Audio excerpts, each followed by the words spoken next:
कई बार होता है, वो बोलते हैं होने वाले ससुर, जो शादी से पहले एक ने कहा था कि लड़कों तुम सुंदरता सुंदरता पर मरते हो मिटते हो ना। मैं बताऊं ये 2 मिनट का किस्सा। जिद थी कि ऐसी लड़की से शादी हो कि वो सिर्फ आसमानी रूहानी लगे, कि लगे ही नहीं पृथ्वी की कन्या है। तो भाई मैंने कई लड़कियों को देख लिया, ज्यादा सुंदर तो मैं भी नहीं था, पर मेरे पास ज्ञान था, नॉलेज थी और नौकरी थी। जो चीज नहीं थी उसकी तलाश थी, खूबसूरती चाहिए, अद्भुत। अब भाई खूब रिश्ते नाते देखे, जिम जाम के घर पे आ जाते, उनके घर खाना खाते लड़की के हाथ का। आदमी तो मैं ज्यादा अच्छा नहीं हूं, मैंने दिल तो बहुत तोड़े हैं। आपको लड़की देखने का हक ही नहीं है, आप फोटो देख के ही मना कर दो ना। अब फोटो से मालूम चलता नहीं है, फोटो में तो चेहरा ऐसे चमकता है, लक लक करता महाफलक, और वैसे देखो ठंडी बुझी राख से गुगा उठी। क्या करे तो आदमी यार। एक दिन मेरे पास फोन आया कि मैं भरतपुर से बोल रहा हूं, मेरी बिटिया का रिश्ता करना चाहता हूं। कहीं से नंबर ले लिए होंगे, ग्रेड 3 में मेरी बेटी लग रही है। फोन काट, ग्रेड 3 का नाम लेते ही मेरा दिमाग भी 3rd ग्रेड का हो जाता है। अजीब सी, कहते क्या, देखो नौकरी तो नौकरी है, छोटे बच्चों को भी तो ग्रेड 3 के ही पढ़ाते हैं, पर पता नहीं 3rd कहते ही मेरा दिमाग ही 3rd स्टेज पहुंच जाता है। मैंने कहा अंकल जी आप रहने दो, ग्रेड 3 की लड़की से अरे भाई साहब, उसके सब थे, आप सिर्फ हमारे घर चाय पीने आओ, ग्रेड ग्रेड को छोड़ो। यार बड़ा कॉन्फिडेंट है यार, चाय पीने के लिए बुला रहा है। तो भाई मैंने अपने भाई साहब को तैयार किया, हमारे एक जीजाश्री हैं उनको तैयार किया, और एक और थे हेडमास्टर साहब, 4 लोग गए। और भाई मैंने जब पहली बार उस लड़की को देखा ना, मुझे उसके चेहरे पर छायावाद दिखाई दिया। छायावाद, अभी तक तो प्रगतिवाद और प्रयोगवाद और नई कविता दिखाई दे रही थी, अब छायावादी का सुन रहे हो। मेरा मुंह कैसे रह गया फटा हुआ, स्तब्ध। मुझे आज तक नहीं पता कि वह सात्विक अनुभाव स्तंभ था, यह जड़ता संचारी भाव में पहुंच गया। मेरा बड़ा भाई मुझे हिला रहा है, छोरा लाला। लाला तो अर्ध चेतन अवस्था में है। इतनी सुंदर लड़की कोई कैसे हो सकती है, ऐसी नाक ऐसी आंख, मतलब मैं समझ नहीं पा रहा हूं। आज तक वो बिंब मेरे जहन से निकल नहीं पाता। मुझे तो उन्होंने गाड़ी में बिठाया और मैं तो अर्धमूर्छित अवस्था में घर आया। और फिर होते हैं ना कि भाई वो राजकुमार ने खटपटी पकड़ ली कि उस राजकुमारी से ब्याह करना तो नहीं करना। फरमान जारी कर दिया कि या तो शादी इस लड़की से होगी, अन्यथा तो मैं पूरे जीवन अविवाहित रहूंगा।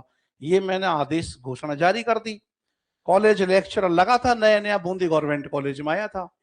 लड़की का बाप के तो चांदी खुल गई कि फ्री फोकट में, बाप को क्या चाहिए, मन वाफिक लड़का मिल जाए बिना दहेज के, समझो उसने 100 गाय का पुण्य दान कर दिया।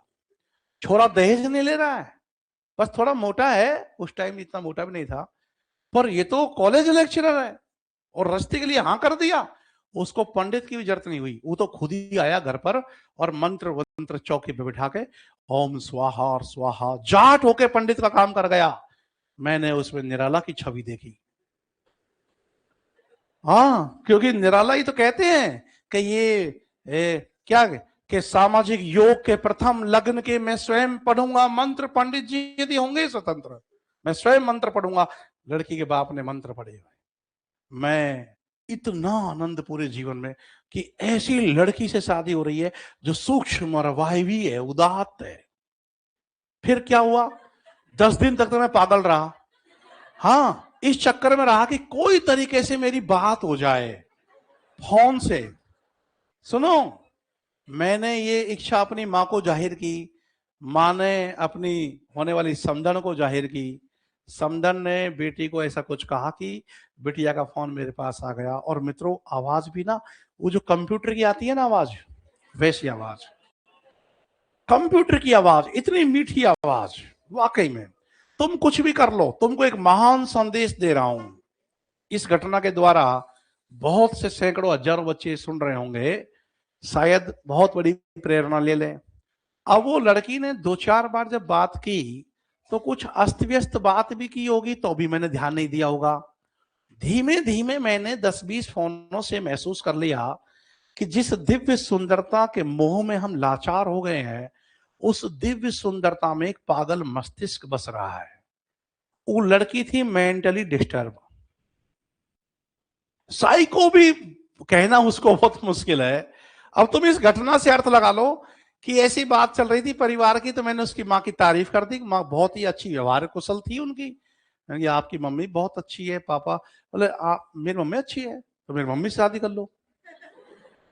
मैं थोड़ा सा हिला, मम्मी से शादी कर लो, ये बोल रही है, शिक्षिका है, टीचर है, कि कोई गड़बड़ तो नहीं है।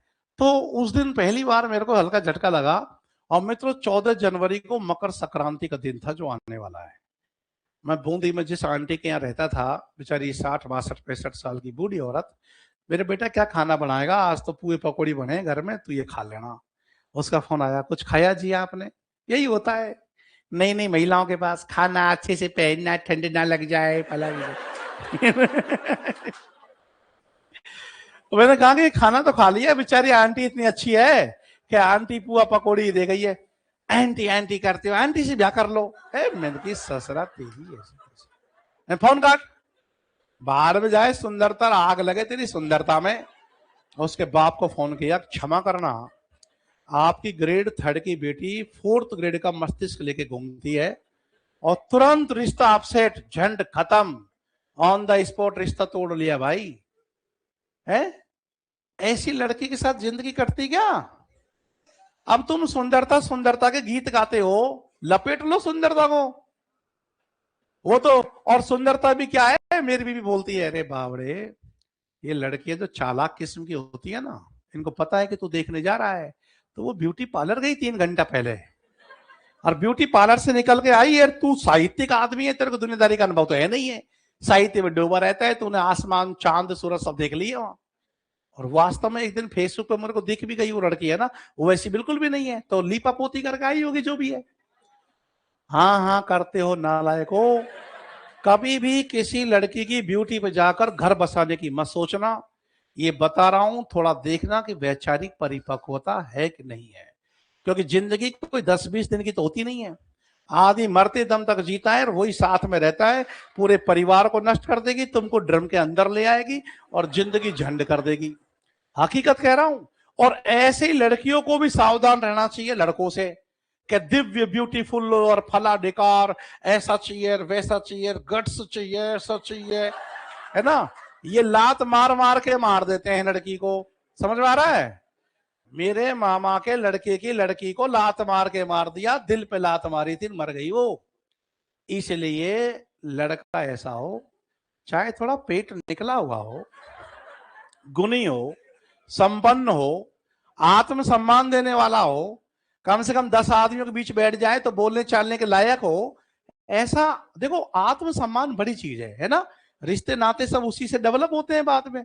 इसलिए हम साहित्य के विद्यार्थी अधिक ठगे जाते हैं। मैं देख रहा हूं कि तुम में से अधिकतर कंवारे ज्यादा हैं। अब मेरा काम कहने का था जो कह दिया, मुझे तो कोई शर्म संकोच किसी बात को लेके होती नहीं है, तो तुम्हें बोल दिया। अब तुम फायदे में रहोगे। अब मैं फायदे में ना, देखो मैं तो मेरी बहू को लाया हूं तो बहुत ठिगनी सी है, 5 फुट की है, लेकिन पूरा घर परिवार सब संभाल रखा है, लो क्या चाहिए और। फिर इसलिए कभी भी देह की सुंदरता पर मत जाओ। कौन सा छायावादी कवि है जो शरीरी प्रेम की बात करेगा? शरीरी, मानसिक, आत्मिक, वैचारिक परिपक्वता, समझ में आ रहा है? हाँ, तो तुमको समझा दिया है। तो ये छायावाद के कालिदास है, छायावाद के सुमेरु हैं, और बहुत कुछ है। और फिर है क्या, बताओ? टेस्ट ले लेंगे यार, टेस्ट ले लेंगे, कल कल परसों ले लेंगे, क्या दिक्कत है? रेस्ट बोला? 1 मिनट 1 मिनट।